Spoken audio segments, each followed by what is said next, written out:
Hello, this is Frank Trip Little, and what I wanted to do is make a quick video detailing my trip to the Claw of the Dragon. The Claw of the Dragon is also akin to the back of the dragon.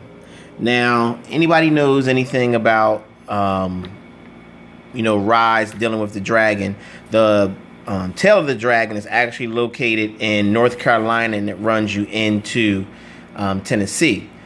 The claw of the dragon and the back of the dragon are pretty much, as you can see by this map, a loop. You have different loops.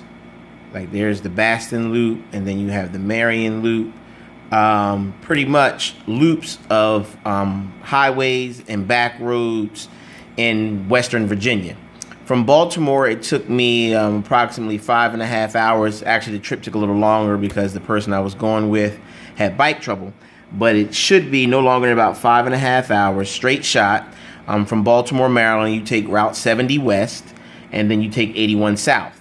And 81 South will drop you off pretty much, this is 77, going this way, this is 81. So in effect, if you are coming from Baltimore or points north, you would get on 81 South, and it will drop you off pretty much in Witheville or Witheville. What we did was we pretty much stayed in this area right here where we had a KOA campground. And the campground, from the campground, took us about 15 to 20 minutes of straight highway. The campground was right by the highway. We went up about 4 exits, and I assumed that it put us up here in the Bastion Loop. Originally, I thought I was going this way, and I was going to try to take the long way all the way around, and then eventually get over here to 77, take 77 up to 81, and then end up in my campground again.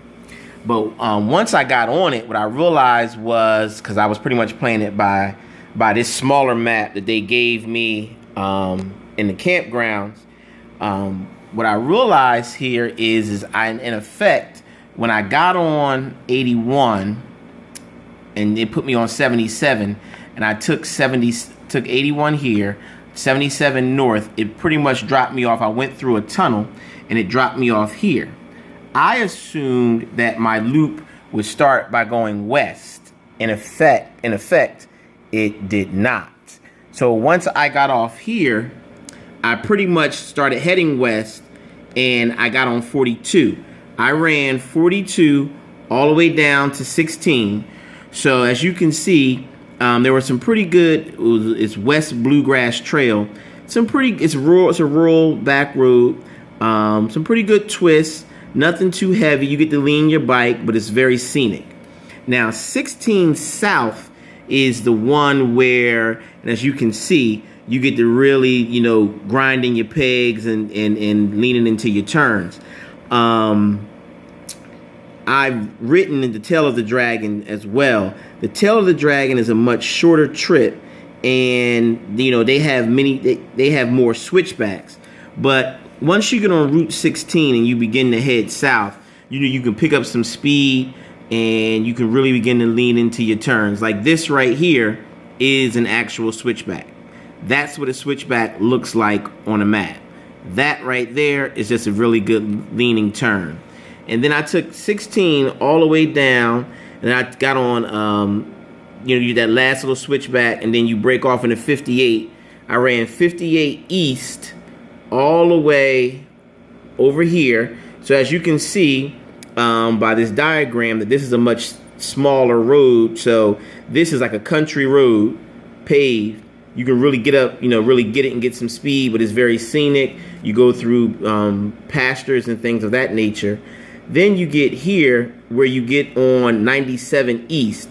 And this right here is a blast. And as you can see, you got a couple of turns and bends. Got on 77. I ran 77 north to 81 and then ended up here. Now, I want to say this. Don't try to compare the Tail of the Dragon to what I realized here. The back of the dragon is the Bastion Loop up here. The Claw of the Dragon is here. So this is the claw. whereas this is pretty much the back. So it's a good ride. Having said that, the Tail of the Dragon is much more twists and turns, switchbacks, and you know, if you got a sport bike, that's like, you know, heaven to you.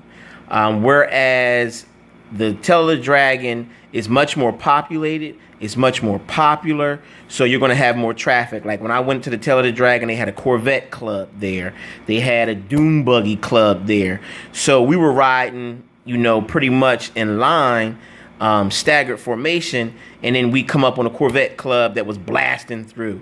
So it's much more commercialized. When I went to the Tail of the Dragon, they had much more traffic. Tractor trailers, when they put it in their GPS, you know, that was a short jump that helped them get through Tennessee into North Carolina. But what they realized here is you had people who were riding motorcycles, so you would have tractor trailers. You come around a bend, and it's a tractor trailer, you know, bearing down on you. You don't get that on the Claw of the Dragon or the back of the Dragon. It's not as commercialized either. There was one, it sits in, as you can see by the green, it sits in a national park.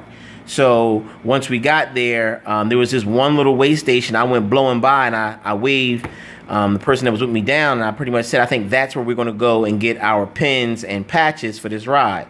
Lo and behold, we walk in, and what's sitting there? The pins and the patches.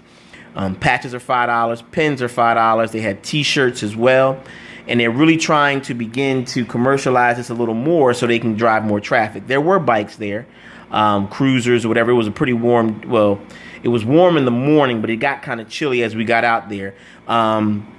Pretty much the route that I took, that I'm pretty much tracing here, about 250 miles. So it's a good day's ride. You know, it's well worth it. You know, you can find little diners and little haunts to eat and you know, to get off the beaten path.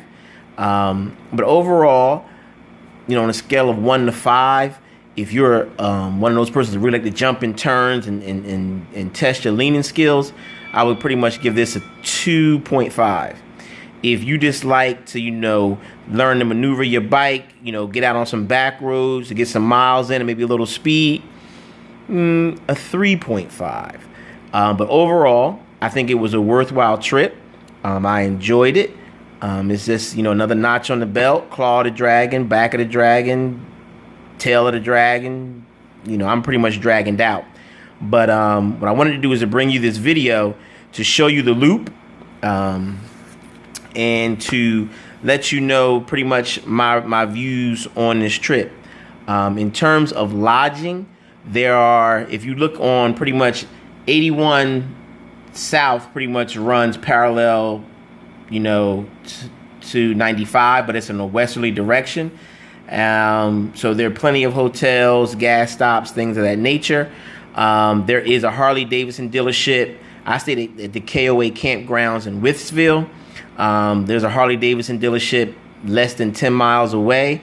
There's a bike dealership. The name escapes me right now, but there's a bike dealership that handles Honda, Suzuki, Kawasaki, and other import bikes. So, you know, if you're out there and you have a problem, you know, their bike, excuse me, the bike shop is open. The only problem is on Sunday, they're open only until 1 o'clock. But other than that, overall, the Claw of the Dragon was a worthy experience. I enjoyed it. And I would advise you, if you haven't done so, look into it. But until then, keep the rubber side down. Frank Tripp Little.